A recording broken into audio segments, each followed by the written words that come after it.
tabok jora jotoni se kotor kokma kasawai phaikha Delhi ni engai Delhi ni মন্ত্রী বখরক ni sakao soprop jakmung amahaino kokma kasawai phaikha Strangsalni phongdi porjorao kaisa koklam pandao thangna bagui ongkhor phrono soprop jago amahaino kokma belai kheno kotor kokma breaking news sengno phonogui tamani abongkha Delhi ni sini Delhi o jotoni se kokma kotor kokhloi phaikha Delhi ni মন্ত্রী বখরক এবার chief minister ni sakao soprop jakmung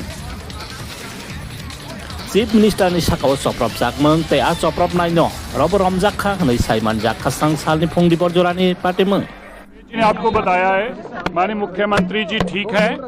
उनको हमलावर ने पिछले एक दिन से recce कर रहा था।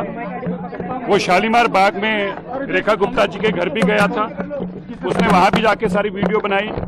रेखा गुप्ता जी जनता को आके साधारण तौर से हजारों लोगों को मिलती हैं, बिना सुरक्षा के मिलती हैं। ऐसी वीडियो में उसकी जानकारी थी। उसने माननीय रेखा गुप्ता जी को बहुत देर तक जमीन पर गिरा कर रखा।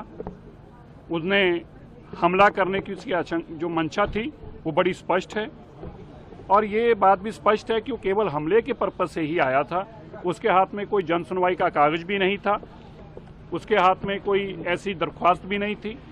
और क्योंकि उसके मोबाइल से पुरानी वीडियो मिली हैं कल की, जो जब वो वहाँ पर शालीमार बाग गया है और यहाँ की वीडियो भी मिली है, इससे बहुत बात स्पष्ट होती है कि मकसद जो था वो हमला ही था।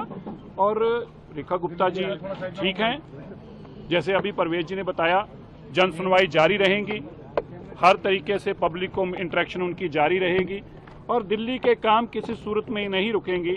एक महिला मुख्यमंत्री को ऐसा ना माना जाए कि महिला होने के नाते को हमला करेगा तो उनको डराएगा धमकाएगा तो उनके काम में कोई फर्क आएगा। जन सुनवाई भी जारी रहेगी और दिल्ली के विकास के लिए निरंतर हमारी दिल्ली की मुख्यमंत्री एक शेर की तरह काम करेंगी और किसी भी तरीके का उनके मन के ऊपर दिल्ली के लोगों के काम को लेकर रुकने का कोई भी कारण नहीं है।